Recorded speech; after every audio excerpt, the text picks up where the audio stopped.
தமிழக அன்பானவருக்கும் வணக்கம். நம்மளோட McAfee ஆப்ல இப்போ 3 பெஸ்ட் காம்போ ஆஃபர் ரிலீஸ் பண்ணிருக்காங்க. ஒரு குவாலிட்டியான அல்ட்ரா ஸ்மார்ட் வாட்ச், குவாலிட்டியான இயர்பட்ஸ், ஒரு பக்கம் ஊஃபர், இன்னொரு பக்கம் ஸ்பீக்கரோட இருக்கிற இந்த X mini speaker, multi purpose tool kit. இந்த 4 ப்ராடக்ட்டும் பாத்தீங்கன்னா ஜஸ்ட் 999 காம்போ ஆஃபர்ல கொடுத்துட்டு இருக்காங்க. இதுல இன்னொரு சூப்பரான விஷயம் என்னன்னா, நீங்க இந்த ஸ்மார்ட் வாட்ச் பதிலா இந்த காலிங் ஆப்ஷனோட இருக்க இந்த பூம் ஹெட்செட்டையோ அப்படி இல்லைன்னா இந்த ஸ்டைலிஷ் ஸ்லிங் பேக்கையோ நீங்க சூஸ் பண்ணி பை பண்ணிக்கலாம். இந்த 3 ப்ராடக்டோட லிங்கை வீடியோட டிஸ்கிரிப்ஷன் கொடுத்துருக்கேன். இந்த ப்ராடக்ட்டை நீங்க ஆண்ட்ராய்டு மொபைலா இருந்தா McAfee அப்படின்ற ஆப்லையும், அப்படி இல்லைன்னா McAfee.com அப்படின்ற வெப்சைட்ல நீங்க பை பண்ணிக்கலாம். அதுவும் all over India cash on டெலிவரியோட. இப்போ சமயமா ரொம்ப பரபரப்பா போயிட்டு இருக்கிற ஒரு விஷயம் எதுன்னு பாத்தீங்கன்னா, ஆதவ் அர்ஜுனா அவர்கள் ரஜினிக்கு எதிராக கருத்து சொல்லிட்டாரு அப்படின்னு ஆதவ் அர்ஜுனா விட்டுட்டு விஜய்க்கு எதிராக நிறைய அரசியல் பிரமுகர்களும் அரசியல் தலைவர்களும் நீங்க எப்படி இந்த மாதிரி ரஜினியை பார்த்து சொல்லலாம், அவர் யார் தெரியுமா, எப்பேற்பட்ட ஆள் தெரியுமா அப்படின்னு சொல்லி பயங்கரமா கூவி ரஜினிக்கு ஆதரவா பாத்தீங்கன்னா போஸ்ட் எல்லாம் ஒட்டிட்டு இருந்தாங்க. இதுல ரஜினி அவர்களுக்கு எதிராக கருத்து சொன்னது ஆதவ் அர்ஜுனா. ஆனா இந்த அரசியல் பிரமுகர்களும் ஒரு சில அரசியல் கட்சிகளும் முக்கியமா ரஜினி ரசிகர்கள் பாத்தீங்கன்னா ஆதவ் அர்ஜுனா விட்டுட்டு விஜய்க்கு எதிராக பல கருத்துக்களை வந்துட்டு இங்க பேசிட்டும் பரப்பிட்டு இருக்கிறாங்க.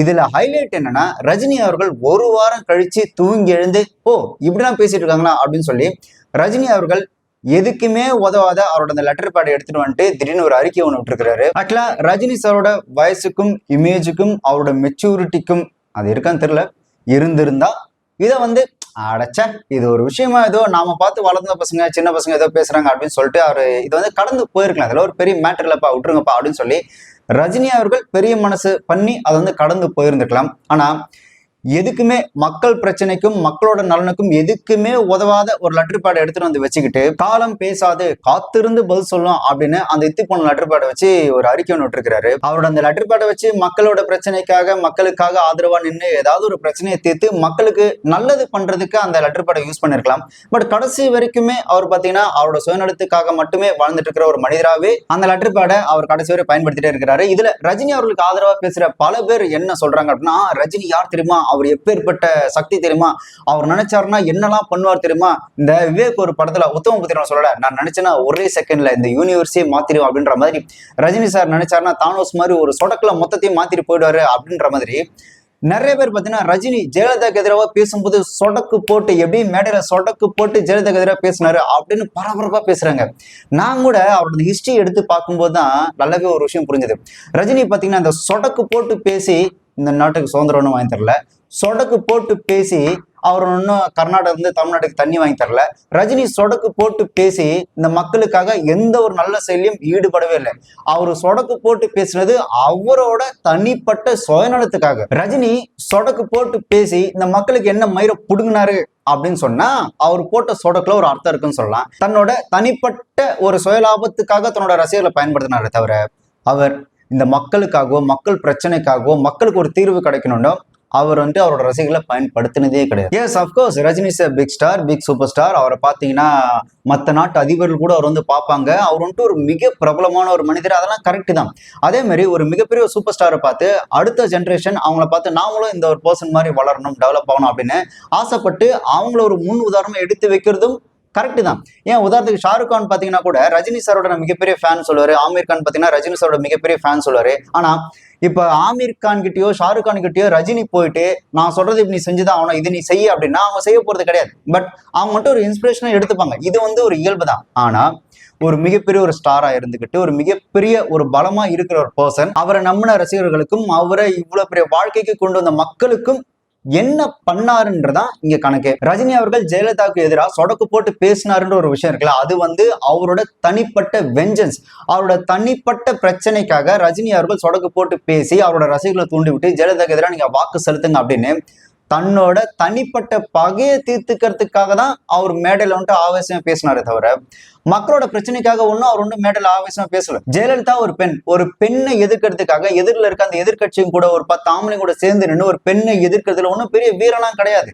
ஆனா அதே ஜெயலலிதா அடுத்த எலெக்ஷன்ல ஜெயிச்சு திருப்பி உங்க வாயாலே ஜெயலலிதா அம்மானு பேச வச்சாங்க பாத்தீங்களா, அதுதான் வீரம். ஜெயலலிதாக்கு எதிராக ரஜினி சொடக்கு போட்டு பேசினாரு, ஜெயலலிதாக்கு எதிராக ரஜினி விட்டு அவ்வளவு அறிக்கை எல்லாம் விட்டாரு, ஜெயலலிதாக்கு எதிராகவே ரஜினி நின்றாருன்னு இவ்வளவு பேசுறீங்களா? ஏன் சொடக்கு போட்டு சவால் விட்டு ஜெயலலிதாக்கு எதிராக ஒரு அரசியல் கட்சி ஆரம்பிச்சு ஜெயலலிதாக்கு எதிராக எலெக்ஷன்ல நின்று ஜெயலலிதாவை ஜெயிச்சு காட்ட வேண்டியதானே? அதுக்கு பேர் தானே வீரம்.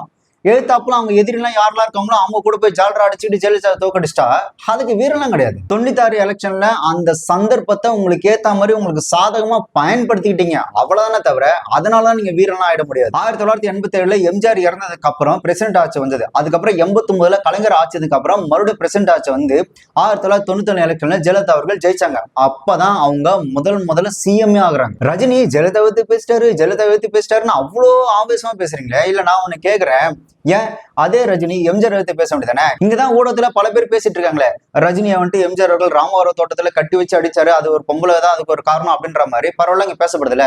இந்த விஷயம் பரவாயில்ல பேசப்படும் போதே ரஜினி அவர்கள் எம்ஜிஆருக்கு எதிராக கருத்து தெரிவிக்க வேண்டியதானே, எம்ஜிஆருக்கு எதிராக பேச வேண்டியதானே? இது வரைக்கும் ரஜினிகாந்த் அவர்கள் அதிகாரத்துல இருக்கிற எந்த ஒரு ஆம்பளை அரசியல்வாதிக்கு எதிராகவும் அவர் கருத்து சொன்னதே கிடையாது. ஆக்சுவலா ரஜினி அவர்கள் ஜெயலலிதாக்கு எதிராக பேசுனதுக்கு மிக முக்கிய காரணம் ஆரம்பத்துல இருந்தே ஏடிஎம்கேக்கும் ரஜினி அவர்களுக்கும் ஆகவே ஆகாது. முக்கியமா எம்ஜிஆர் அவர்கள் காலத்திலிருந்து ரஜினிக்கும் அந்த ஏடிஎம்கேக்கும், முக்கியமா எம்ஜிஆர் அவர்களுக்கும் பாத்தீங்கன்னா ஒரு உரசல் போயிட்டே தான் இருந்து. அதனாலேயே இந்த ஏடிஎம்கே எப்படிதான் நம்ம ஒழிச்சு கட்டணும் அப்படின்றதுக்காக தான் அவர் வந்துட்டு இந்த ஜெயலலிதாக்கு எதிரான இந்த கருத்துக்களே சொன்னது. இன்னொன்னு 1991 தான் ஜெயலலிதா அவர்கள் சிஎம்ஏ ஆகுறாங்க. அந்த நேரத்துல அவங்க மேல ஒரு சில அலிகேஷன்ஸ் அப்படின்றது இருக்கதா செஞ்சது. இதை தனக்கு சாதமா பயன்படுத்தி இந்த ஏடிஎம்கே அப்படின்ற ஒரு கட்சி இருக்கவே கூடாது. இன்னொன்னு பொம்பளை தானே, இப்பதானே அரசியல் கட்சி ஆரம்பிச்சிருக்கு, ஆப்போசிட்ல இத்தனை ஆம்பளைங்க இருக்கிறாங்க, நம்மளும் இருக்கிறோம், நம்ம எல்லாம் சேர்ந்து அந்த ஏடிஎம்கே மொத்தமா காலி பண்ணிடலாம் அப்படின்ற ஒரு ஐடியால தான் ரஜினி அவர்கள் அவ்வளவு வீரவசனமா பேசுனது. ஒரு லேடி என்ன பண்ணிட போகுது அப்படின்றதுக்காக அவ்வளவு ஆவேசமா பேசுனதுக்கான மிக முக்கிய காரணமே. இதை ரஜினி அவர்கள் எம்ஜிஆர் இருக்கும் போதும் இந்த எம்ஜிஆருக்கு எதிராக கருத்து சொன்னதும் கிடையாது. ஏன் கலைஞர் ஆட்சியில இருக்கும்போது கலைஞருக்கு எதிராக கருத்து சொன்னது கிடையாது. அதுக்கப்புறம் இப்ப ஸ்டாலின் வந்துட்டார்ல, இப்ப ஸ்டாலின் ஆட்சியில இருக்கும் போதும் ஸ்டாலினுக்கு எதிராக கருத்து சொன்னதே கிடையாது. அவர் என்ன யோசிச்சு பண்ணாருன்னா, பொம்பளை தானே இப்பதானே சிஎம் ஆயிருக்கு, இதை நம்ம ஈஸியா காலி பண்ணிடலாம் அப்படின்றதுக்காக பொம்பளைக்கு எதிராக பல கருத்துக்கள் சொல்லி காலி பண்ணலாம் நினைச்சாரு. இன்னொன்னு, அந்த நேரத்துல ஜெயலலிதா அவர்கள் மேல நிறைய அலிகேஷன்ஸ் இருந்து ஜெயலலிதாக்கு எதிராக தான் இந்த கள நிலவரமே இருந்து. அதை நல்லா தெரிஞ்சுக்கிட்டு தான் ரஜினி அவர்கள் ஜெயலலிதாக்கு எதிராக இந்த கருத்து சொன்னது, இந்த பதிவு சொன்னது எல்லாமே. அவருக்கு முழு சப்போர்ட் கொடுத்தது எதுன்னு பாத்தீங்கன்னா, எம்ஜிஆர் காலத்திலயும் சரி ஜெயலலிதா காலத்திலயும் சரி அவருக்கு ஆதரவா இருந்தது டிஎம்கே தான். இப்பவும் அந்த டிஎம்கே தான் அவருக்கு ஆதரவா இருக்கு. எம்ஜிஆர் கிட்ட இருந்து ரஜினி அவர் தன்னை காப்பாத்திக்க டிஎம்கே கிட்ட சரணடைஞ்சாரு. அதே மாதிரி 96 எலெக்ஷன்ல அப்பையும் ஜெயலலிதா வரக்கூடாது, இந்த அதிமுக வரக்கூடாதுன்றதுக்காக தான் அவரு டிஎம்கே சப்போர்ட் பண்ணது. இப்போ இந்த ரஜினி எல்லாம் பாத்தீங்கன்னா 96 எலெக்ஷன்ல எங்க தலைவர் சொல்லி தான் டிஎம்கே நாங்க ஜெயிக்க வச்சோம், ஜெயலலிதா நாங்க தோக்கடிச்சோம் அப்படின்னு சொல்லிட்டு இருக்காங்க இல்லையா? அப்போ இந்த 2002 வந்துட்டு ஜெயலலிதா திரும்ப ஆட்சி பிடிச்சாங்களே, அப்ப அது எந்த கணக்குல சொல்லுவீங்க? சரி, அதை கூட விட்டுரு. 2002 பாபாபட பிரச்சனைக்கு அப்புறம் பாமக பாத்தீங்கன்னா 6 நாடாளுமன்ற எலெக்ஷன்ல 6 தொகுதியில் நின்னாங்க. அப்ப ரஜினி ஒரு அறிக்கை ஒண்ணு கொடுத்தாரு, என்னோட ரசிகர்கள், என்னோட தொண்டர்கள், நீங்க எல்லாரும் பாமக நிக்கிற அந்த 6 தொகுதியிலையும் பாமகக்கு எதிராக நீங்க வாக்கு செலுத்துங்க அப்படின்னு ரஜினி அறிக்கை விட்டுருந்தாரு. நீங்க தான் பெரிய சக்தி, பெரிய புடுங்கி, பெரிய வெங்காயம்னா அந்த 6 தொகுதியிலையும் பாமக தோத்துருவணும்ல. ஆனா 2004 நாடாளுமன்ற எலெக்ஷன்ல பாத்தீங்கன்னா 6க்கு 6, அதாவது 100% வெற்றியை பாமக ஜெயிச்சது. ரஜினி சொன்னார்ல, என்னோட ரசிகர்கள் பாமக எதிராக வாக்களிச்சு பாமக தோக்கடிங்க அப்படின்னு சொன்னார் இல்லையா? அதை வந்துட்டு ஒரு எவனுமே காதுல வாங்காம 6க்கு 6ன்னு 100% வெற்றியில பாமக ஜெயிச்சது. இப்ப எங்க போச்சு உங்க சக்தி? நடக்கிற கள சூழ்நிலையை தனக்கு சாதகமா மாத்திட்டு எதிரியும் கூட போய் நின்று ஜெயிக்கிறதுலாம் வீரம் கிடையாது. ஆமா, நான் வீரம் தான், உனக்கு எதிராக தைரியமா என்னால் செயல்பட முடியும் அப்படின்னு தனியா நின்று சண்டை செஞ்சிருக்கணும். அதுக்கு பேர் தான் வீரம். அதுக்கு உதாரணம் தான் 96 எலெக்ஷன்ல அவர் டிஎம்கே கூட சப்போர்ட்டா நின்னுகிட்டு ஜெயலலிதா தோக்கடிச்சது. அதுக்கு இன்னொரு கேவலமான ஒரு உதாரணம் தான் 2004 எலெக்ஷன்ல பாமக தோக்கடிங்கன்னு சொல்லியும் மக்கள் அவர் மதிக்காம போனது. இல்ல ரஜினி பெரிய வீரர் அப்படின்னா அதே 96 எலெக்ஷன் வரப்பதானே விஜயகாந்த் அவர்கள் கலைஞர் அவர்களுக்கு மெரினா கடற்கரையில அவருக்கு மிகப்பெரிய ஒரு பாராட்டு விழா எடுத்து தங்க பேனை பரிசா கொடுத்தாரு. அப்ப விஜயகாந்த் அவரோட வீரம் தானே. சரி, அதை கூட விட்டுருங்க. ரஜினி பெரிய வீரன், அவர் நினைச்சாருன்னா என்ன வேணாலும் பண்ணாரு, அரசியல் ஒரு மிகப்பெரிய ஒரு மாற்றத்தை மேஜிக்கை உண்டு பண்ணுவாரு அப்படின்னா அவர் ஜெயலலிதா உயிரோடு இருக்கும்போதோ இல்ல கலைஞர் உயிரோடு இருக்கும்போதோ அரசியலுக்கு வர வேண்டியதானே? அது எப்படி? ஜெயலலிதாவும் இறந்ததுக்கு அப்புறம் கலைஞர் இறந்ததுக்கு அப்புறம் வந்துட்டு 2 பெரிய ஆளுமை சக்திகள் இல்ல, இதுதான் சரியான நேரம், ஒரு வெற்றிடம் இருக்கு, அந்த வெற்றிடத்தை இப்ப நான் ஃபில்அப் பண்ண நான் சிஎம்மா வரேன்னு சொன்னாரு. இதுக்கு பேர் என்னடா வீரம்? அவரே ஓப்பன் ஸ்டேட்மெண்ட் கொடுக்குறாரு, 2 பெரிய ஆளுமை சக்திகள் இல்ல, இடம் வெற்றிடமா இருக்கு, இப்ப நான் அரசியலுக்கு வரேன்றதுல அது என்ன நீ வீரம்னு சொல்லுவேன்? அதாவது இந்த ட்ராக்ல யாருமே ரன்னிங் ரேஸ் சொல்ல, நல்ல வேலை போட்டிக்கு எவனுமே இல்லை, நம்ம மட்டும் தனியா ஓடி ஜெயிச்சிடலாம் அப்படின்னு நினைக்கிறதுக்கு பேரெல்லாம் வீரனும் கிடையாது, அவன் ஒரு போட்டியாளரே கிடையாது. டிஎம்கே ஓட்டு போட்டாங்க, 30% டிஎம்கே கட்சிக்காக போட்டாங்க, 70% கலைஞருக்காக போட்டாங்க. ஏடிஎம்கே 30% கட்சிக்காக போட்டாங்க, 70% ஜெயலலிதா அவர்கள் போட்டாங்க. இந்த 2 ஆளுமே இப்போ இல்லை. இதான் வெற்றிடம், இதான் நேரம். 54 ஆண்டுகளாக வந்திருக்கிற இந்த ஆட்சியை வந்து அகற்றுறதுக்கு. எப்பேற்பட்ட ஒரு ஆளுமை சக்திகள் இருந்தாலும், எப்பேற்பட்ட ஜாம்பவான் இருந்தாலும், எனக்குன்னு ஒரு தனி கெத்து இருக்கு, எனக்குன்னு ஒரு தனி தைரியம் இருக்கு, என்னை நம்பி மக்கள் வாக்கு செலுத்தாங்கன்னு அப்போ அவர் வந்திருக்கணும். ஆனா இதுல என்ன ஹைலைட்னா, அப்பயும் அவர் வரல. இந்த அரசியலுக்கு வரேன்னு 26 வருஷமா சொல்லி, அதுக்கப்புறம் ஒரு கட்டத்துல வந்துட்டு நான் அரசியலுக்கு வருவது உறுதி, தேதி பின்னர் அறிவிக்கப்படும் அப்படின்னு சொல்லியும் கூட அரசியலுக்கு வரலையே. இதுல ஒரு உண்மை என்ன தெரியுமா? ஆக்சுவலா ஜெயலலிதாவுக்கு எதிராக ரஜினி ஒரு கருத்து சொல்லியும் ரஜினி அவர்களை பெருசா கண்டுக்காம ஒரு சின்ன குறைச்சல் கொடுத்துட விட்டாங்க. ஆனா இதே ரஜினி டிஎம்கேக்கு எதிராகவோ இல்ல கலைஞருக்கு எதிராகவோ, ஏன் இப்ப இருக்கிற ஸ்டாலினுக்கு எதிராக கருத்து சொன்னா கூட ரஜினி அவர்களை எப்பயோ காலி பண்ணியிருப்பாங்க. இது ரஜினி அவர் நல்லா தெரிஞ்சுதான் இன்ன வரைக்கும் அவர் டிஎம்கேக்கு எதிராக பேசாம இருக்கிறது. அடுத்து இவனுங்க இந்த பெருசா எடுத்து வச்சு பேசுற ஒரு விஷயம் எது அப்படின்னு பாத்தீங்கன்னா, விஜய் அவர்கள் ஜெயலலிதா கிட்ட தன்னோட தலைவர் படத்தை வெளியாகணும் அப்படின்றதுக்காக கை கட்டி நின்று பேசினாப்ல அப்படின்ற ஒரு விஷயத்தை எடுத்து வைக்கிறாங்க. Okay, correct. தன்னோட ஸ்டேட் சிஎம் கிட்ட தன்னோட படம் வெளியாகணும், ப்ரொடியூசர் நஷ்டமடைஞ்சிடக்கூடாதுன்றதுக்காக கை கட்டி பேசினதே அசிங்கம், கேவலம் அப்படின்னு நீங்க சொன்னீங்க அப்படின்னா, 2008 குசேலன் திரைப்படம் கர்நாடகத்துல ரிலீஸ் ஆகணுன்றதுக்காக 2002 உங்களுக்கு எதிராக நான் கருத்து சொன்னது தப்பு தான், மன்னிச்சிருங்க அப்படின்னு கர்நாடகத்துல போயிட்டு 2008 மன்னிப்பு கேட்டாரு ரஜினி. அப்ப அது அசிங்கம் இல்லையா? இது எத்தனையோ ஆண்டுகளுக்கு முன்னால இந்த ஒகேனக்கல் தண்ணியை வந்து பாதி இது கர்நாடகா, இது தமிழ்நாடுன்னு சொல்லி பிரிச்சு, அந்த தமிழ்நாடுல இருக்கிற அந்த தண்ணி பகுதியில வந்து நாம வந்து எடுத்துக்கிறோம் சொல்லி ஒரு திட்டம் போட்டா, அது எடுக்கக்கூடாதுன்னு சொன்னா உதைக்க வேண்டாம்.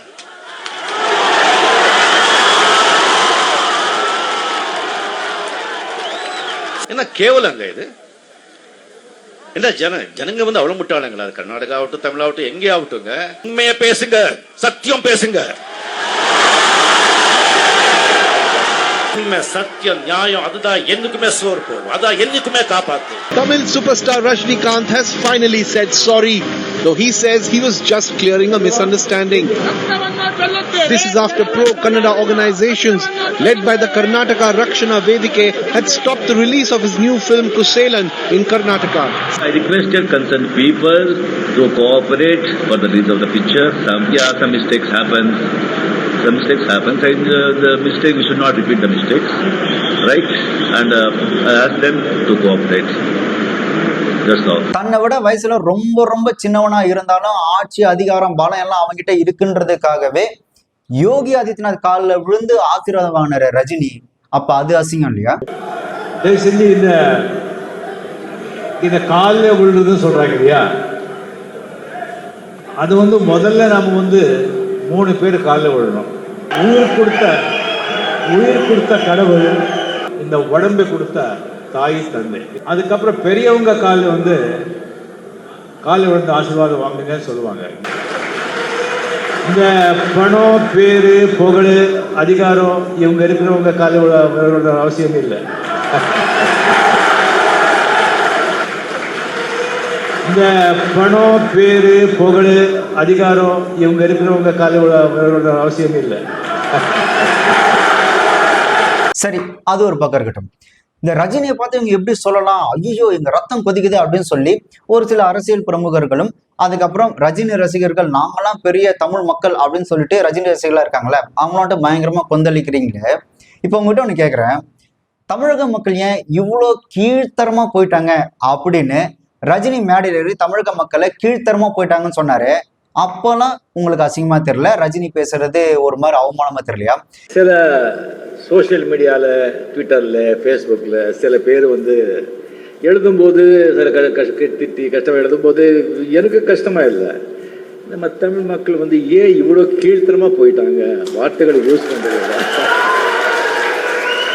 இதே ரஜினி இன்னொரு மேடையில தமிழக மக்களுக்கு வந்துட்டு இந்த அறிவே இல்லை, அவங்களுக்கு வந்துட்டு அறிவு இல்லாம தான் இன்ன வரையும் ஓட்டு போட்டுட்டு இருக்காங்க அப்படின்னு சொல்லி பேசினாரு.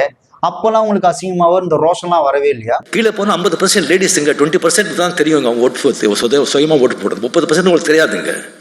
யார் அவங்களுக்கு போடுவாப்பா, இவங்களுக்கு போடுவாப்பான்னு போடுறாங்க. அந்த மாதிரி அறிவு இல்லாமல் இருக்காங்க. அதெல்லாம் தான் சொல்ல மக்கள் மாதிரி மாற்றம் தான் சொன்னது. சரி, அதை கூட விட்டுருங்க.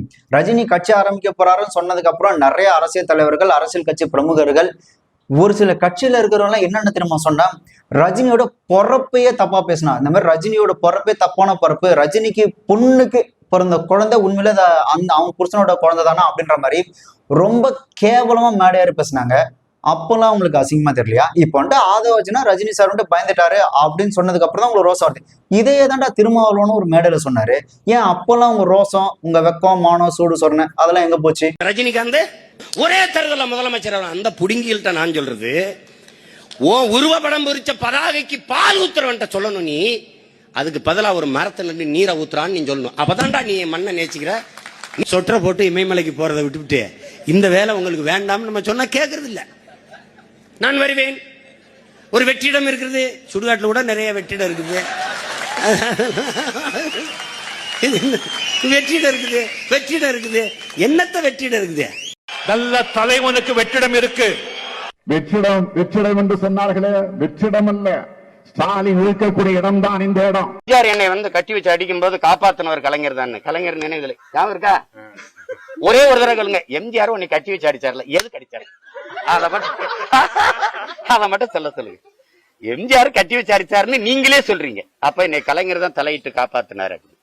அப்போ ஏதோ சேட்டா போயிருக்காரு, கட்டி வச்சு. இப்ப அவர் இல்லைங்கிறனால எம்ஜிஆர்னு பேசிக்கிறீங்க.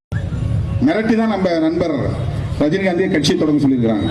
நம்ம நேரடியாக நான் கட்சியை தொடங்க முடியாது, நான் எங்கள் முகத்தை பார்த்தா வெறுப்பா வந்துடும், நீ கொஞ்ச நாள் நீங்க வந்து சூப்பர் ஸ்டாரா இருந்திருக்கிற, நீ கட்சி தொடங்கினா கொஞ்சம் ஓட்டு இந்த திமுகவுக்கு போற ஓட்டெல்லாம் கொஞ்சம் நீ வெளியே எடுத்துடலாம், திமுகவை ஆட்சி வர விடாம தடுத்துடணும், அண்ணா திமுகவை ரெண்டாவது உடைச்சிடணும், அப்புறமா நீ போய் ரெஸ்ட் எடுத்துக்கோ, எலெக்ஷன் முடிஞ்ச பிறகு நீ அரசியல் வர வேணாம்.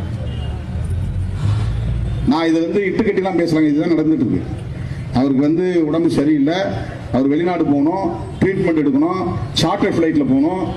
அந்த ஃப்ளைட் போகணும்னா கவர்மெண்ட் பர்மிஷன் கொடுக்கணும், உனக்கு பர்மிஷன் கொடுக்கணும், உனக்கு ரைடு பண்ணாமல் இருக்கணும், நீ நிம்மதியாக இருக்கணும்னா நான் சொல்றது சரி, ஓட்ட கலைக்கணும். யாரு சோ உங்களுக்கு பிரச்சனை ரஜினியை திட்டுறதோ இல்ல ரஜினிக்கு எதிராக கருத்து சொல்றதோ இல்ல, விஜய்க்கு எதிராக பேசணும், அதுக்கு உனக்கு ஒரு காரணம் வேணும்.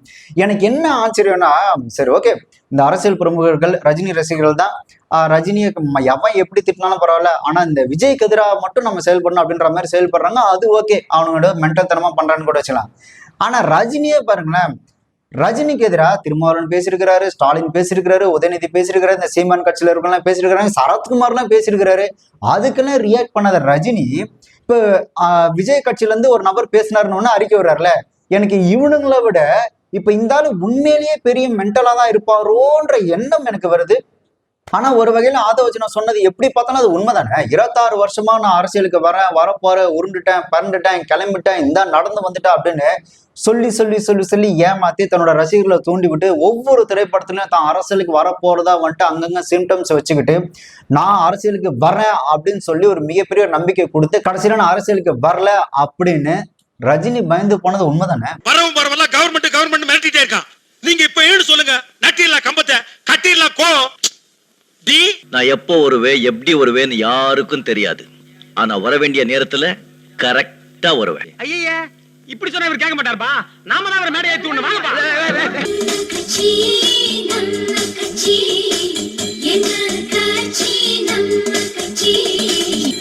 எல்லாம் இப்ப நாம கதுக்கு காலத்தின் கையா அது இருக்கு. நீ சிஎமாகணும். கரெக்ட். பாபா ஆட்சிக்கு வந்தா தேசபக்தி வளரும், தெய்வ பக்தி வளரும், மக்கள் அமோகமா இருப்பாங்க. வரேன், கண்டிப்பா வரேன். நீ மட்டும் நான் சொல்றது கேக்குறியா? அரசியலுக்கு வாவான்னு கூப்பிடுற சார், எங்க வர? நான் நல்லா இருக்கிறது உங்களுக்கு பிடிக்கலையா? நீங்க மட்டும் நல்லா இருந்தா போதுமா? மக்கள் நல்லா இருக்கணும்ல. ஏங்க உங்களுக்கு தான் எல்லாத்தையுமே வெற்றியாச்சே, இதுலயும் பூந்து பாத்திர வேண்டியதானே. நம்ம கையில என்ன இருக்கு மிஸ்டர் ரவி? எல்லாம் உன்ன கை மேல தூக்கிடு. இப்ப என்ன பாட்டு ஆரம்பிக்கலாமா? தலைவா எனக்கு முதல் சீட்டு. என்ன சும்மா இருக்க. நான் அரசியலுக்கு வருவது உறுதி.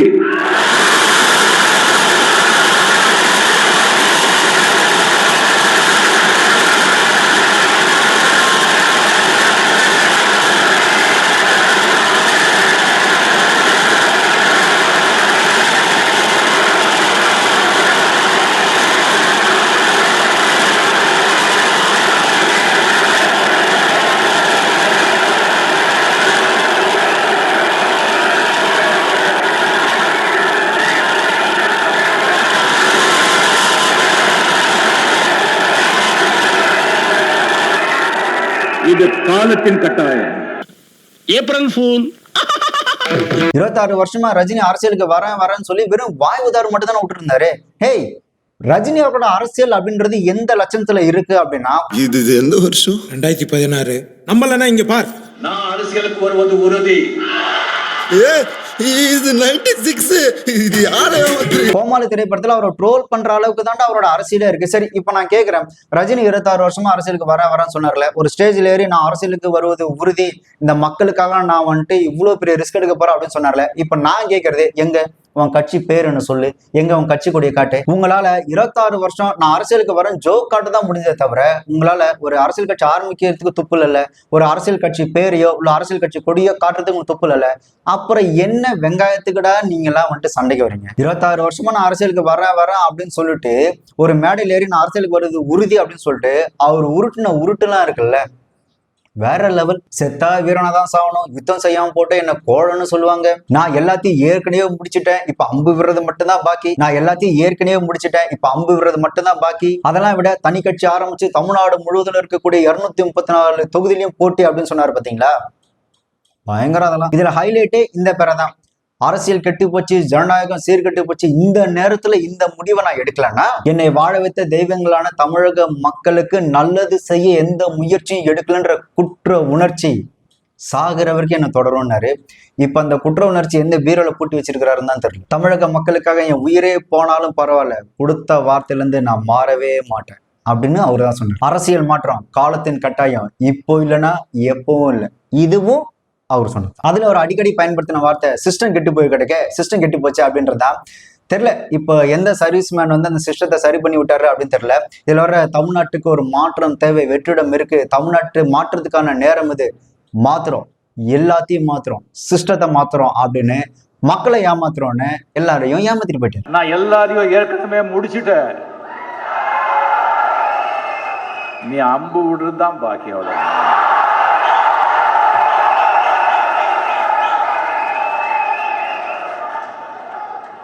நான் அரசியலுக்கு வருவது உறுதி. தமிழ்நாடு முழுவதும் 234 தொகுதிகளையும்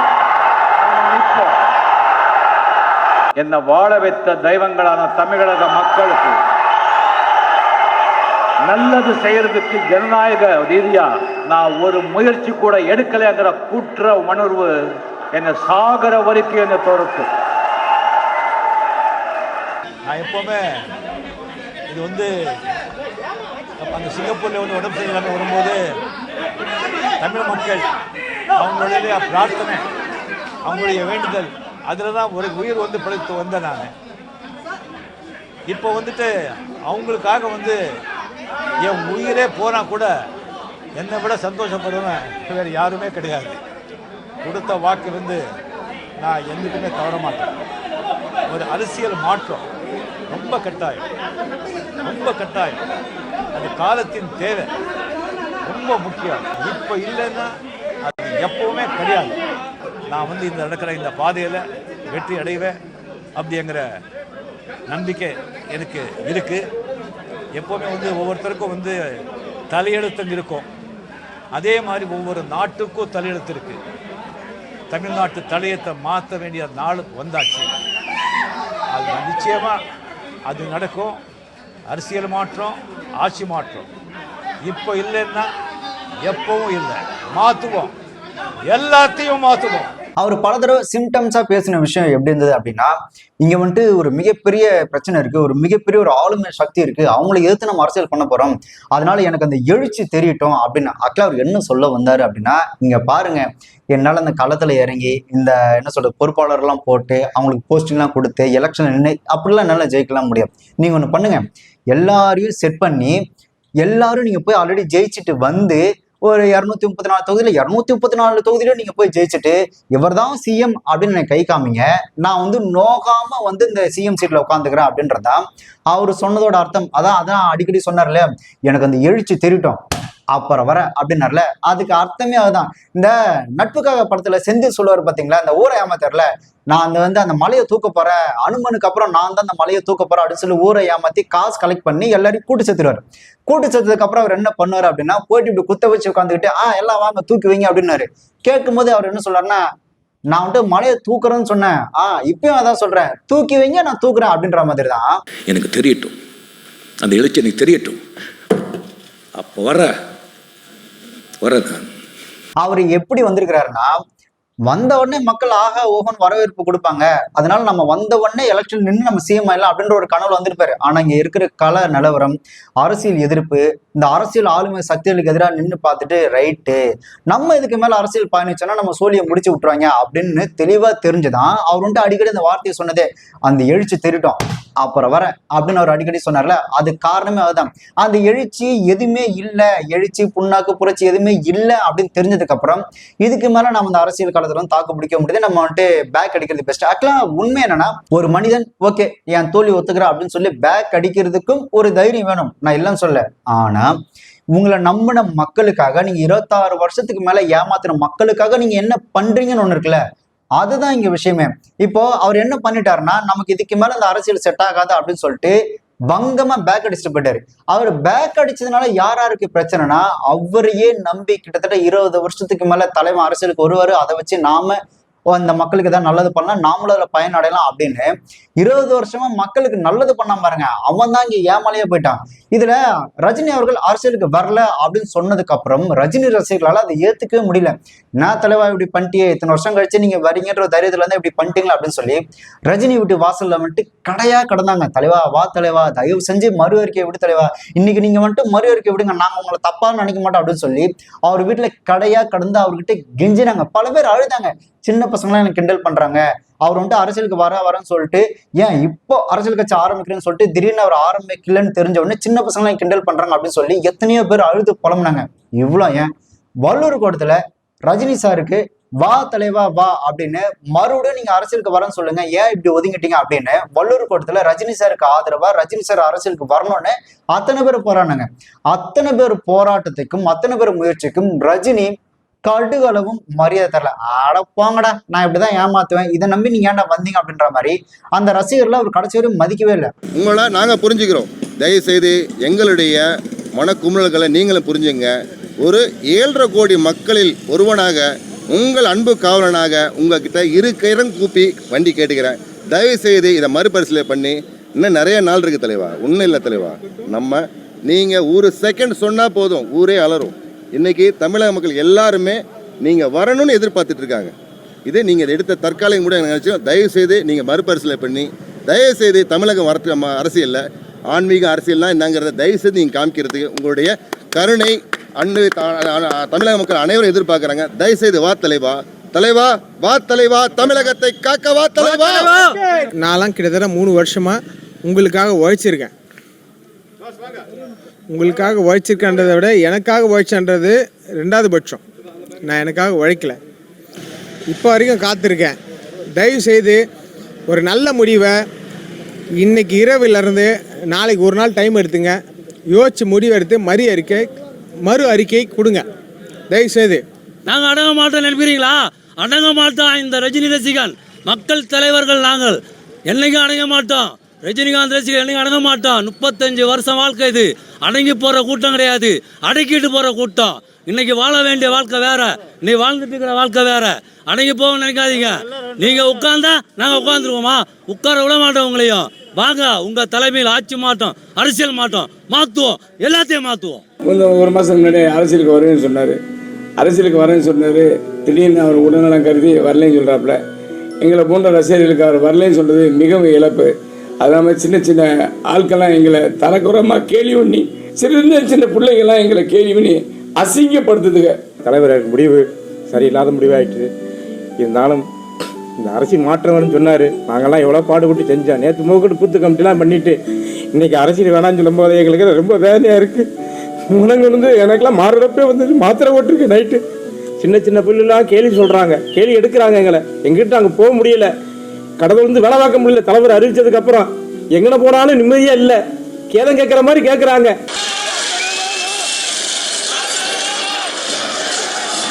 ஆட்சி மாற்றம் அரசியல்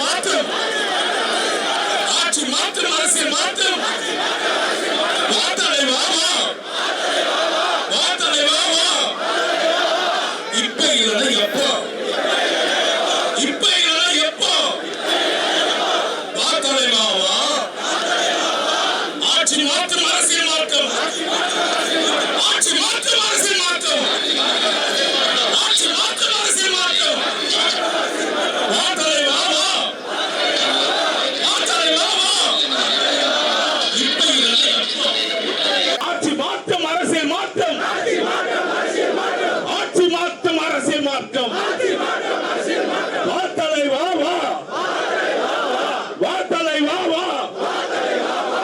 இப்ப இல்லனா எப்போ? இப்ப இல்லனா எப்போ? மக்கள் எல்லாரும் எதிர்பார்த்து காத்திருக்கிற நம்ம தலைவர் சோர்ந்து விட கூடாது. தலைவர் சுறுசுறுப்போடு உத்வேகத்தோடு தமிழ்நாட்டு மக்களுக்கு சேவை செய்ய வா தலைவா, வா அரசியலுக்கு நாங்க இருக்கிறோம். அதுக்கு அவர் என்ன பண்ணாருன்னா, வள்ளுவர் கோட்டத்துல ரஜினியோட கருத்துக்கு எதிராக யாராவது போராடினீங்க அப்படின்னா உங்கள் மீது நடவடிக்கை எடுக்கப்படும்னு கொஞ்சம் கூட கருணையே இல்லாம தனக்காக வந்த ரசிகர்களுக்கு எதிராக அறிக்கை விட்டவர் தான் ரஜினி. இப்போ ரஜினி சாரே என்ன சொன்னாரு, நாம வந்துட்டு இரு பெரும் ஜாம்பவானுக்கு ஒரு இரு பெரும் ஆளுமைக்கு எதிராக தான் நம்ம அரசியல் கட்சி ஆரம்பிக்க போறோம், அது வந்து சாதாரண விஷயம் இல்லை அப்படின்னு சொல்லிதான் ரஜினி அவர்கள் அரசியலை விட்டே விலகினாரு. அப்போ அவர் பயந்து தானே விலகி இருக்கிறாரு. இத ரஜினியே தான் மேடையில சொல்லியிருக்கிறாரு. அதையே தான் ஆதவ அர்ஜுனா சொன்னார். அதுல ஒன்றும் தப்பு இல்லையே. இப்ப நான் என்ன கேட்கறேன்னா, ஆதவ அர்ஜுனா சொன்னது தப்புன்னா அப்ப ரஜினி சொன்னதும் தப்பு தானே. இப்போ ஒன்னும் ரஜினி ரொம்ப தெரியுமோ கட்சியெல்லாம் ஆரம்பிச்சு அவர் ஒன்னும் கட்சி நடத்தவே இல்லையே. ஒன்னு எடுத்துனா 96 தெரியுமோ 96 இப்ப என்ன நடக்குதோ அதை பத்தி பேசுங்கடான்னா 96 ரஜினி தெரியுமானா 96 ரஜினி தெரியும். ஏன் இன்னும் 100 வருஷத்துக்கு பின்னாடி கூட ரஜினி ஒருத்தர் பிறக்கவே இல்லை. அப்ப வெள்ளக்காரன் வந்துட்டு இங்க ஆண்டுட்டு இருந்தான், அதை வச்சு எடுத்து வச்சு பேச. இப்ப என்ன நடக்குது, களத்துல என்ன நடக்குது, களத்துல அவர் இருக்கிறாரா, அவர் அரசியல் கட்சி ஆரம்பிச்சாரா, அரசியல் கொடி அறிமுகப்படுத்தினாரா அப்படின்றத பத்தி பேசுங்கன்னா 96 கதைக்கு போயிட்டீங்க.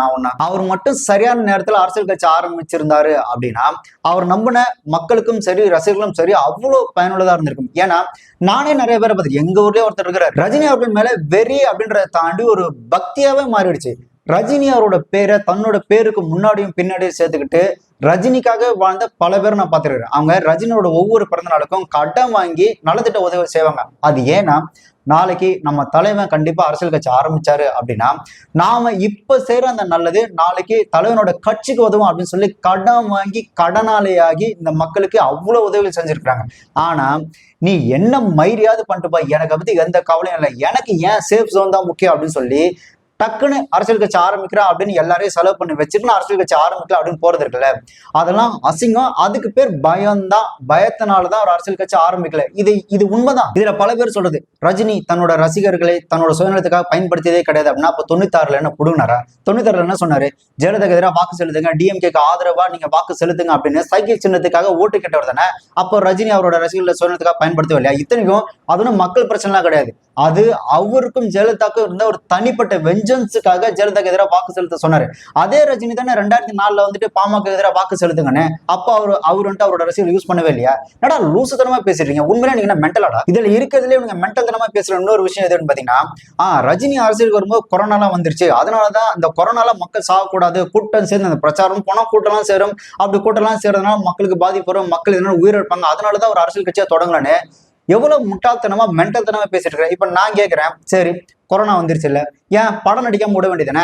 அவர் படம் ரிலீஸ் ஆகும்போது மக்கள் கூட்டமா தேட்டருக்கு போறாங்க, அப்பெல்லாம் கூட்டம் சேரதான் செய்யுது, அப்பெல்லாம் மக்களுக்கு நோய் தொற்று வராதா? அப்பெல்லாம் மக்களுக்கு எந்த விதமான பிரச்சனையும் வராதா? உங்க படத்தை டிக்கெட் கொடுத்து பாக்குறதுக்கு மக்கள் கூட்டமா வந்து அப்ப சாவலாம், ஆனா நீங்க இந்த மக்களுக்காக அரசியலுக்கு வந்து இந்த மக்கள் கூட்டத்துல நிக்கிறதுக்கு உங்களுக்கு தைரியம் இல்லைல்ல.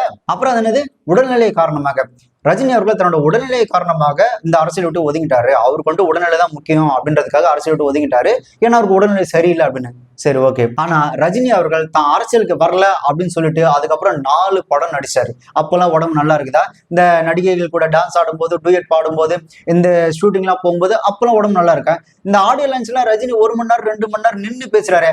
இதே தானே அவர் மீட்டிங்லயும் பேச போறாரு, கட்சி மாநாட்டிலையும் பேச போறாரு.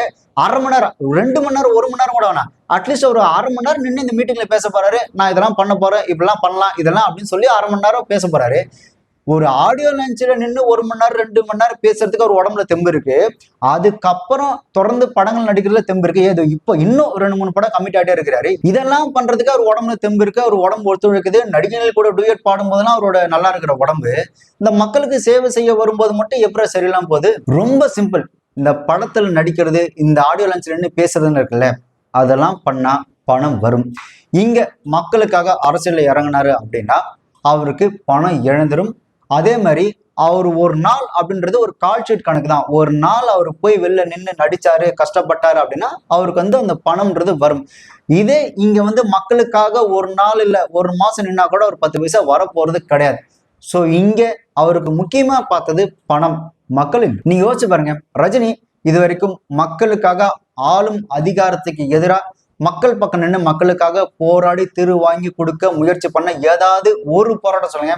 அவர் ஒன்னே ஒண்ணுதான் பண்ணாரு. இந்த கர்நாடகத்துல தண்ணி பிரச்சனைல அப்போ மட்டும் உண்ணாவிரதம் இருந்தாரு. அதுவும் எதுக்கு அப்படின்னா, அவருக்கு எதிராக அந்த நடிகர் சங்கம் பாரதி ராஜாலாம் அந்த உண்ணாவிரதம் போராட்டம் எல்லாம் இருக்கிறதுனால அதுக்காக வீம்புக்குன்னா இருந்தா தவிர, அதுக்கப்புறம் தமிழ்நாட்டுல மக்களுக்கு எதிராக அந்த அரசாங்கம் இப்படி செயல்பட்டுடுச்சு, அதனால இது தப்பு அப்படின்னு மக்களுக்கு ஆதரவா நின்று ஒரு போராட்டமும் இல்லை. இப்போ இவங்க வந்துட்டு விஜய் தானே கம்பேர் பண்றாங்க. சரி, இப்ப விஜயை வச்சு பேசுமே. விஜய் அவர்கள் பாத்தீங்கன்னா தன்னோட 34வது வயசுல இலங்கையில தமிழர்கள் கொல்லப்படுறாங்க அப்படின்னு 34 வயசுலயே இலங்கை தமிழர்களுக்கு ஆதரவு உண்ணாவிரதம் இருந்தார். அதே மாதிரி தன்னோட 36வது வயசுல இலங்கை கடற்படையினர் தமிழக மீனவர்களை சுட்டு கொள்றாங்க அப்படின்னு இலங்கைக்கு எதிராக அவர் வந்துட்டு போராட்டம் நடத்தினார். இப்போ ரஜினி அவர்கள் அவரோட வாழ்க்கையில மக்களுக்கு ஆதரவா நின்று ஏதாவது ஒரு போராட்டத்தில் கலந்துருக்கிறாரா? சோ உங்களை வாழ வச்ச தமிழக மக்களுக்காக அந்த படத்தெல்லாம் பாடுங்களே, என் ஒரு துளி வீர்வைக்கு ஒரு பவுன் தங்க காசுன்னு. சோ அந்த மாதிரி உங்களுக்கு தங்க காசா கொடுத்த அந்த தமிழக மக்களுக்காக, அவங்களோட வாழ்க்கைக்காக, அவங்களோட உரிமைக்காக நீங்க என்ன சார் போராடுங்க? எந்த போராட்டமும் நீங்க பண்ணதே இல்லையே. உங்களுக்கு பின்னாடி உங்களுக்கு அப்புறம் வந்த ஒருத்தன் இவ்வளவு பெரிய வளர்ச்சி அடைஞ்சிட்டா, நாம செய்யாத நாம ஆரம்பிக்காத கட்சியை ஒருத்தன் ஆரம்பிச்சு இன்னைக்கு ஒரு ஆளும் அரசுக்கு எதிராகவே நிக்கிறான் அப்படின்ற வைத்தறிச்சல் தான் உங்களோட அந்த அறிக்கையிலேயே தெரியும். இந்த ஒன் அண்ட் ஒன்லி சொல்றது, சூப்பர் ஸ்டார் சூப்பர் ஒன் அப்படின்னு சொல்றது, நான் தாண்டா இனிமேலு அப்படின்னு சொல்றது, அதுக்கப்புறம் இந்த காக்கா கழு கதை சொல்றது, இந்த கரூர் பிரச்சனை ட்வீட் போட்டு அதுக்கப்புறம் இப்ப பாத்தீங்கன்னா ஆதவச்சனா பேசின ட்வீட் போடுறதெல்லாம் இருக்குல்ல. எனக்கு தெரியல, உங்களுக்குலாம் உண்மையிலேயே அந்த அறிவோடு தான் நீங்க பண்றீங்களா, இல்லை உங்க வயசுக்கு உங்களை மக்கள் வச்சிருக்கிற அந்த லெவல் இருக்குல்ல, அந்த லெவல் வந்து ரொம்ப ரொம்ப கீழ்த்தனமா இறங்கி போறீங்க நீங்க. ஏன் சார், இந்த 5 வருஷத்துல எவ்வளவு போராட்டம், எவ்வளவு பிரச்சனை, மக்கள் பிரச்சனை எவ்வளவு நடந்திருக்கும். பாலியல் வன்கொடுமை, ஆவண கொலை, சட்ட ஒழுங்கு சீர்கேடு, மக்கள் போராட்டம், மக்களுக்கு எதிரான இந்த அரசோட அடக்குமுறைன்னு இவ்வளவு பிரச்சனை நடந்து அந்த இத்து போன லெட்டர் பேடை எடுத்து மக்களுக்கு ஆதரவா ஒரு அறிக்கை விட்டுருக்கலாமே சார். 5 வருஷம் நான் கோமால இருந்தீங்களா, இல்ல உண்மையிலே நீங்க மறுபடியும் மென்டல் ஆயிட்டீங்களா? உடனே விஜய்க்கு எதிரான உடனே கரூர் பிரச்சனை ட்வீட் போட்டீங்களா, அதோட சரி. அதுக்கப்புறம் இப்பதான் இந்த என்ன சொல்றது, ஏய் நான் உன்னை 10வது படிக்கும்போது பார்த்தது, அதுக்கப்புறம் உன்னை இப்பதான் பாக்குறேன் அப்படின்ற மாதிரி அப்ப ட்வீட் போட்டு அதுக்கப்புறம் இப்பதான் இருங்க. இதுக்கப்புறம் நடுவில் இவ்வளவு பிரச்சனை நடந்து அதை கேட்கறதுக்கு துப்பு இல்ல. இப்ப நீங்க வந்துட்டு இந்த லெட்டர் பேட் எடுத்துட்டு வந்து பேசுறீங்க. இதுல இருந்தே நல்லா தெரியுற ஒரு விஷயம் என்னன்னா, உங்களுக்கு வந்துட்டு வன்மம், ஒரு வயசுக்கு ஏற்ற ஒரு செயல், ஒரு மெச்சூரிட்டி இல்லாம அவ்வளவு வன்மத்தோட இருக்கிறீங்க. டிஎம்கேக்கு எதிராக இந்த 5 வருஷத்துல ஏதாவது ஒரு அறிக்கை விட்டுருப்பீங்க? பயம். இந்த ஜெயலலிதாக்கு எதிராக ரஜினி சொடக்கு போட்டு பேசினாரு அப்படின்னு சொல்றாங்களே, ஏன் இதே ரஜினி ஒரு எம்ஜிஆருக்கு எதிராகவோ இல்ல ஒரு கலைஞருக்கு எதிராகவோ ஏன் ஸ்டாலினுக்கு எதிராகவோ பேசினாரா? கிடையாது. இவ்வளவு ஏன் 96ல ஜெயலலிதாக்கு எதிராக சொடக்கு போட்டு பேசினார் ரஜினி. அதுக்கப்புறம் ஜெயலலிதா ஆட்சிக்கு வந்ததுக்கு அப்புறம் ஒரு இடத்துல கூட ரஜினி ஜெயலலிதாக்கு எதிராக பேசினதே கிடையாது. ஏன்னா அவங்க அதிகாரத்துல ரொம்ப ஸ்ட்ராங்கா இருக்கிறாங்கன்றதுக்காக. இதுல இன்னொன்னு கவனிக்க வேண்டிய ஒரு விஷயம் என்னன்னா, 96ல ரஜினி ஜெயலலிதா சொடக்கு போட்டு பேசினார். ஏன்னா இதைதான் அவங்க அடிக்கடி பேசுறாங்க, சொடக்கு போட்டு பேசினாரு அப்படின்னு சொல்றீங்கன்னா, அந்த காலகட்டத்துல ரஜினி ஜெயலலிதாக்கு எதிராக பெண் என கூறி ஓட்டு கேட்காதீர்கள் அப்படின்னு சொன்னது, ஜெயலலிதா ஆட்சியில் பாதுகாப்பு இல்லை அப்படின்னு சொன்னது, ஜெயலலிதா அறிக்கை ரத்தம் கொதிக்கிறது அப்படின்னு சொன்னது, ஜெயலலிதா மீண்டும் ஆட்சிக்கு வந்தா தமிழ்நாடு சுடுகாடு ஆயிடும் அப்படின்னு சொன்ன ரஜினியவே 96க்கு அப்புறம் அதுக்கப்புறம் ஜெயிச்சு வந்து ரஜினி வாயாலேயே இந்த பெண்ணனுக்குறி ஓட்டு கேட்காத சொன்ன ரஜினிய ஜெயலலிதா அம்மா அப்படின்னு சொல்ல வச்ச ஜெயலலிதா எவ்வளவு கெத்தா இருப்பாங்க. ஏன் ரஜினியே ஒரு நாடாளுமன்ற எலெக்ஷன்ல நான் ஜெயலலிதாக்கு தான் வாக்கு செலுத்தினேன் அப்படின்னு ரஜினியே சொல்லியிருக்கிறாரு. இப்ப யாரு கெத்து? சொடக்கு போட்டு பேசின நீங்க கெத்தா, இல்ல சொடக்கு போட்டு பேசின உங்களையே ஜெயலலிதா அம்மான்னு பேச வச்சு தனக்கு ஓட்டு போட வச்ச ஜெயலலிதா கெத்தா? ரஜினி இது வரைக்கும் அவரோட வாழ்நாளை விட்ட எல்லா அறிக்கையும் நீங்க எடுத்து வச்சு பாத்தீங்க அப்படின்னா, மக்கள் நலனுக்காகவோ மக்கள் உரிமைக்காகவோ மக்கள் பக்கம் நின்னோ அவர் பேசுனதே கிடையாது. ஆக்சுவலா அவர் எப்பயுமே வலதுசாரி பக்கம் தான். அதாவது அதிகாரம் யார் பக்கம் இருக்கோ, ஆட்சி அதிகாரத்துல முக்கியமா பலம் வாய்ந்த நபருக்கு ஆதரவா நின்றுதான் அவர் அறிக்கை விட்டுருக்காரு தவிர, இந்த பாதிக்கப்பட்ட மக்களுக்காக இடதுசாரி பக்கம் நின்று ரஜினி இது வரைக்கும் அறிக்கை விட்டதே கிடையாது. இப்ப ரஜினி கிட்ட போயிட்டு சார் ஜிஎஸ்டி பத்தி சொல்லுங்க அப்படின்னா அதை பத்தி நோ கமெண்ட்ஸ் அப்படின்ட்டு போயிடுவாரு. ஏன்னா அவருக்கு அதை பத்தி எல்லாம் எந்த விதமான ஒரு கவலையுமே கிடையாது. ஆனா ஜிஎஸ்டி ஏறி மக்கள் கேடு கட்டு போனா எனக்கு என்னப்பா, எனக்கு ஏதாவது ஒரு பிரச்சனை இருந்தா மட்டும்தான் என்கிட்ட இருக்க அந்த லெட்டர் படி நான் யூஸ் பண்ணுவேன் அப்படின்னு அவர் எப்பவும் ஒரு வலதுசாரி சிந்தனையோட தான் இருந்திருக்காரு தவிர, அவர் மக்கள் பக்கம் நின்று மக்கள் போராட்டத்துக்காக மக்களோட உரிமைக்காக அவர் இது வரைக்கும் பேசுனதே கிடையாது. ரஜினி அதிகாரத்துல இருக்கிற யாருக்கு எதிராகவும் கருத்து சொன்னதே கிடையாது. அதுவும் முக்கியமா மக்கள் பிரச்சனைக்காக அதிகாரத்துல இருக்கிறவங்களை எதிர்த்து அவர் பேசுனதே கிடையாது. அப்போ ஜெயலலிதாக்கு எதிராக அவர் பேசுனதுக்கு மிக முக்கிய காரணம் தன்னோட சுய வெஞ்சன்ஸ்க்காக, தன்னோட சுய லாபத்துக்காக பேசினாரு. அப்போ அறிக்கை விட்டார்ல, அதுக்கப்புறம் அவர் ஒரு அரசியல் அறிக்கையை விடுறது இப்போ விஜய்க்கு எதிராக தான். நல்லா யோசிச்சு பாருங்க, இப்ப விஜய் அதிகாரத்திலேயே கிடையாது. அதிகாரத்திலே இல்லாத ஒரு நபருக்கு எதிராக அறிக்கை விடுறதுன்றது ஒரு மிக மிக பெரிய ஒரு கேவலமான ஒரு கோழைத்தனமான ஒரு விஷயம். அதிகாரத்துல இருக்கிறவனுக்கு எதிராக மக்கள் நலனுக்காக அறிக்கை கொடுத்திருந்தா அது ஒரு வீரம் சொல்லலாம். அதிகாரத்திலே இல்லாத ஒரு ஆளுக்கு எதிராக அறிக்கை விடுறதுலாம் அசிங்கம். ரஜினி அவர்கள் படத்துல மட்டும்தான் நான் அதை செய்வேன் இதை செய்வேன், நான் வந்தா எல்லாத்தையும் வேரோட புடுங்கி வேற இடத்துல நட்டுருவேன் அப்படின்றது.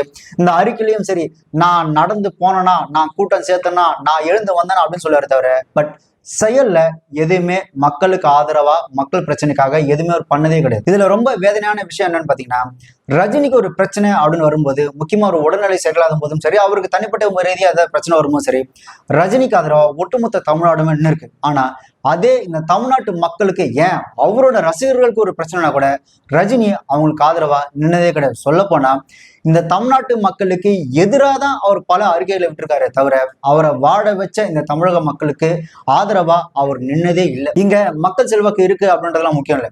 அந்த மக்கள் செல்வாக்கை வச்சு அந்த உங்களை நம்பின அந்த மக்களுக்கு நீங்க என்ன பண்ணீங்க அப்படின்றது மட்டும் தான் முக்கியம். 96ல ரஜினி அவர்கள் தன்னோட தனிப்பட்ட வெஞ்சன்ஸை தீர்த்துக்கணுன்றதுக்காக தான் அப்போ டிஎம்கே கூட ஜால்ரா அடிச்சு ஜெயலலிதாக்கு எதிராக செயல்பட்டார். 96ல அவர் என்ன பண்ணாரோ அதே தான் இப்போ விஜய்க்கு எதிராக அவர் பண்ணிட்டு இருக்கிறார். எப்படி 96ல டிஎம்கே ஜால்ரா அடிச்சு ஜெயலலிதாக்கு அகஸ்டா பேசினாரோ அதே மாதிரி தான் இப்பவும் விஜய்க்கு எதிராக நிக்கிறேன் அப்படின்ற பேர்ல டிஎம்கே கூட சேர்ந்துட்டு ஜால்ரா அடிச்சிட்டு இருக்கிறாரு. இதுல ஒரு மயிறு வீரமும் கிடையாது. இந்த வடச்சென்னை படத்துல தானே சொல்ற மாதிரி தான், நாம ஜெயிக்கிறோமோ தோக்குறோமோ முதல்ல சண்டை செய்யணும். அதே மாதிரி தான் அரசியல் கட்சியில விஜய் ஜெயிக்கிறாப்புல தோக்குறாப்புலையோ, ஆனா அரசியல் கட்சி ஆரம்பிச்சு சண்டை செய்ய களத்தில் நிக்கிறாப்புல, அதுதான் கெத்து. இந்த நான் அரசியலுக்கு வரேன் அப்படின்னு சொல்லிட்டு ஓடி போய் ஒளிர்ந்து பேர்ல ஒரு கெத்தும் இல்லை. விஜய் உங்களை மாதிரி ஒண்ணு ஓடி போய் ஒளியிலே. விஜய் அரசியலுக்கு வரேன்னு சொன்னாப்புல, அரசியலுக்கு வந்தாப்புல, மாநாடு நடத்தினாப்புல, கட்சி பேரை அறிவிச்சாப்புல, கட்சி கொடி அறிவிச்சாப்புல, கொள்கை பாடலை வெளியிட்டு இன்னைக்கு தன்னோட ரசிகர் மன்றத்துல இருந்த அந்த ரசிகர்களுக்கும் சரி, தன்னோட மக்கள் இயக்கத்துல இருந்த அந்த நண்பர்களும் சரி, தன்னோட கட்சியில பொறுப்பு கொடுத்து அவங்களுக்குன்னு ஒரு அடையாளத்தை உருவாக்கி வச்சிருக்கிறாப்புல. இவ்வளோ ஏன் விஜய் அரசியல் கட்சி ஆரம்பிக்கிறதுக்கு முன்னாடியே இந்த லோக்கல் பாடி, இந்த கவுன்சில் எலெக்ஷன்ல என்னோட மக்கள் இயக்கத்தை பயன்படுத்தி, என்னோட முகத்தை பயன்படுத்தி நீங்க கவுன்சிலர் எலெக்ஷன்ல நின்று நீங்க ஜெயிச்சுங்க அப்படின்ற ஒரு உரிமையை கொடுத்தவர் தான் விஜய் அவர்கள். நீங்க நல்லா யோசிச்சு பாத்தீங்கன்னா, விஜய் அவர்கள் அரசியல் கட்சி ஆரம்பிக்கிறதுக்கு முன்னாடியே தன்னோட முகத்தை பயன்படுத்தி நீங்க எலெக்ஷன் நில்லுன்னு சொன்னதுனால இப்போ அவரோட பேரை சொல்லி அவரோட மக்கள் இயக்கத்தின் மூலமா 129 பேர் இப்ப கவுன்சிலரா இருக்கிறாங்க. சோ இந்த மாதிரி தன்னை நம்பின ரசிகர்களுக்கு அவர் வந்து ஒரு அடையாளத்தை கொடுக்க விரும்பி அந்த அடையாளத்தை கொடுத்திருக்கிறாரு. அவர் பேர்ல இப்ப விஜய் அப்படின்ற ஒரு பேர்ல 129 கவுன்சிலர்ஸ் இருக்கிறாங்க. ஆனா ரஜினி அவர்கள் இதை கூட அவர் பண்ணல. என் பேர் சரி ஓகேப்பா, நான் அரசியல் கட்சி தான் ஆரம்பிக்கல, என் பேரை பயன்படுத்திக்க, நம்மளோட மன்றத்தை பயன்படுத்தி நீ ஒரு கவுன்சில் எலெக்ஷன் நில்லு, நீ கவுன்சில் எலெக்ஷன் நீ ஒரு கவுன்சிலர் எடுப்போன்னு விட்டு இருக்கலாமே, அதை செய்யறதுக்கு கூட அவருக்கு மனசு இல்லையே. அப்புறம் இவங்க அடிக்கடி சொல்றது விஜய்க்கு வந்து கட்சி இல்ல, ரஜினிக்கு இருக்கிற கட்சி விஜய்க்கு இல்ல. எனக்கு புரியலடா. ஒரு பெண்ணுக்கு எதிராக பேசி இந்த சினிமா படத்துல வந்து இந்த பெண்ணுக்கு எதிராக வசனங்கள்லாம் வச்சுட்டு ஒரு பெண்ணுக்கு எதிராக நீங்க வந்து வாக்கு செலுத்துங்க அப்படின்னு ஏற்கனவே இந்த எதிரிக்கு எதிரி நண்பன் அப்படின்ற மாதிரி அவங்களுக்கு எதிராக இருக்கக்கூடிய அந்த எதிரி கட்சி கூட்டத்துல சேர்ந்துக்கிட்டு ஒரு பெண்ணை தோற்கடிச்சது கட்ஸா? கட்ஸ்னா என்ன? அந்த பெண் என்னை பார்த்து இப்படி பேசிட்டாங்க அப்படின்னு இப்ப நான் உனக்கு எதிராக ஒரு அரசியல் கட்சி ஆரம்பிக்கிறேன், உனக்கு எதிராக நான் எலெக்ஷன் நிக்கிறேன், உனக்கு எதிராக நான் ஜெயிச்சு காட்டுறன்ற பேர் தானே கெத்து. அது எப்படி ஒரு கும்பலோட கும்பலா போய் சேர்ந்துக்கிட்டு ஒரு பெண்ணை வந்துட்டு தோக்கடிச்சிட்டா அது பேரு கட்ஸ். கட்ஸ் என்னன்னா இந்த அதிகாரத்துல இருக்கிறவங்களை பார்த்து மக்களுக்கு எதிராக நீங்க இவ்வளவு பெரிய விஷயத்த பண்றீங்க, அப்ப உங்களுக்கு எதிராக நாங்க மக்களை திரட்டி நான் ஒரு கட்சி ஆரம்பிச்சு, கட்சி ஆரம்பிக்கலாம் கூட பரவாயில்ல, மக்களுக்கு எதிராக நீங்க செஞ்ச அநீதியை நான் தட்டி கேட்கறேன் அப்படின்னு வந்து நிக்கிறாங்க பத்தி, அதுதான் கட்ஸ். இந்த பக்கம் மிகப்பெரிய ஒரு ஆளுமே இருக்கு, இந்த பக்கம் ஒரு மிகப்பெரிய ஒரு ஆளுமே இருக்கு, 2 ஜாமான்கள் இருக்கிறாங்க அப்படின்னு சொல்லி பயந்து கட்சி ஆரம்பிக்காம ஓடுறது பேரு கெட்ஸே கிடையாது. இன்னொன்னு, ரஜினி அவர்கள் இந்த அரசியல் கட்சி ஆரம்பிக்கிறேன்னு சொல்லும் போது ஒரு வார்த்தையை அழுத்தமா பயன்படுத்தினார்ல, இப்போ பெரும் அந்த ஆளுமை அந்த ஜாம்பவாங்க இல்ல அப்படின்றது. அப்போ ஒரு கட்சி ஆரம்பிச்சதா கூட நான் அசிங்கமா தான் கேட்டிருப்பேன். ஏன்னா 2 ஆளுமே 2 ஜாம்பவாங்க இல்லைன்னு தெரிஞ்சுதானே நீ அரசியல் கட்சி ஆரம்பிக்கிறேன்னு சொன்ன. அப்படி சொல்லியும் நீ அரசியல் கட்சி ஆரம்பிக்கிறது துப்பு இல்லாம பயந்து ஓடி போயிட்டு தானே. அப்ப கட்ஸை பத்தி நீங்களோ உங்களோட அந்த என்ன சொல்ல அந்த ரசிகர்களோ பேசுறதுக்கு தகுதியே கிடையாது. நாம எதிர்க்கிறது யாருக்குங்க? யார? 2 பெரிய ஜாம்பவான்கள் அசுர பலத்தோட இருக்காங்க. அசுர பலத்தோட. ஒரு பக்கம் பார்த்தீங்கன்னா 10 ஆண்டுகள் ஆட்சியில கிடையாது, மிகப்பெரிய ஆளுமை மிக்க தலைவர். இப்போ இல்லை, அவருடைய வாரிசை நிரூபிக்கணும், அவருடைய வாரிசு அந்த லெகசியை நிரூபிக்கணும். அந்த நிர்பந்தம் வாழ்வா சாபா அப்படி நிர்பந்தம், பணபலம், ஆளுபலம், கட்டமைப்பு, எந்த யுக்தியோட பண்ணுவாங்க. அவங்கள சந்திக்கிறோம். இன்னொரு பக்கம் ஆட்சி கையில் வச்சுக்கிட்டு அந்த குபேரனோட கஜானாவே கையில் வச்சுக்கிட்டு ஃபுல் கட்டமைப்பு அவங்க காத்துட்ருக்காங்க. டிஎம்கே ஓட்டு போட்டாங்க, 30% டிஎம்கே கட்சிக்காக போட்டாங்க, 70% கலைஞருக்காக போட்டாங்க. ஏடிஎம்கேல 30% கட்சிக்காக போட்டாங்க, 70% ஜெயலலிதா அவர்கள் போட்டாங்க. இந்த 2 ஆளுமே இப்போ இல்லை. இதான் வெற்றிடம், இதான் நேரம். 54 ஆண்டுகளாக வந்திருக்கிற இந்த ஆட்சியை அகற்றுறதுக்கு தைரியம்னா நேருக்கு நேர் மோதணும். உனக்கு எதிரான ஒரு அரசியல் கட்சி ஆரம்பிச்சு உனக்கு எதிரான அரசியல் பண்ணி நான் ஜெயிக்கிறேன் அப்படின்றது பேர் தான் தைரியம். அதுக்கு பேர் தான் கட்ஸு. இந்த ஒரு அரசியல் கட்சிக்கு பின்னாடி போய் ஒழிஞ்சுக்கிட்டு எதிரிக்கு எதிரி நண்பன், அதை உங்க எதிரி எதிரி மாதிரி தான், எதிரி உங்க எதிரி மாதிரி தான் அப்படின்னு சொல்லிக்கிட்டு அந்த ஒரு அரசியல் கட்சி கூட போய் சேர்ந்துக்கிட்டு எதிரியை வீழ்த்தினா என் தைரியத்தை பார்த்தியா அப்படின்றது பேர்லாம் கட்ஸே கிடையாது. இங்க ஒரு சில பேர் அரசியல் பண்ணிட்டு இருக்கிறானுங்க. அதை எப்படி தெரியுமா பண்றானுங்க? அந்த கொள்கையை வச்சோ இல்ல அந்த அரசியல் ரீதியாவோ சண்டை போடலாம் கிடையாது. இந்த ஹீரோக்கு இந்த ஹீரோ அகேன்ஸ்டா இருக்கிறாள், அப்ப நம்ம என்ன பண்ணுவோம், இந்த ஹீரோவுக்கு நம்ம புகழ்ந்து பேசி இந்த ஹீரோ மட்டம் தட்டோம் அப்படின்னு இந்த ஒருத்தரை மட்டம் தட்டுறதுக்காக இன்னொருத்தன் காலை நக்கி பழிச்சு அரசியல் பண்ற எத்தனையோ பேர் இங்க இருக்கதா செய்யறாங்க. ஒரு கட்சிக்கு பின்னாடியோ இல்ல ஒரு நடிகனை பின்னாடி போய் ஒளிஞ்சி நின்றுகிட்டு பேசுற பேரு கட்சி கிடையாது. அதுக்கு பேர் என்ன தெரியுமா? பொட்டன்னு அர்த்தம். அந்த கேவலமான ஈனத்தனமான எச்ச அரசியலை ஆல்ரெடி சீமான்லாம் பண்ணிட்டு தான் இருக்கிறாப்ல. அவங்களாம் கடைசி வரை என்ன ஒரு நேர்மையான அரசியலே பண்றது கிடையாது. இந்த ஹீரோ அரசியல் கட்சி ஆரம்பிச்சாரு, அப்ப இந்த ஹீரோ புகழ்ந்து பேசி இவனை மட்டம் தட்டுவான். ஐயோ இவன் அரசியல் கட்சி ஆரம்பிச்சானா, அப்ப இவனை மட்டம் தட்டுறதுக்காக நம்ம ஏற்கனவே திட்டம் பார்த்தீங்கன்னா அவனை புகழ்ந்து பேசணும். அந்த மாதிரி கேவலமான ஈனத்தனமான அரசியல ஆல்ரெடி சீமான் கட்சியில இருக்கணும் பண்ணிட்டு தான் இருக்கிறான்.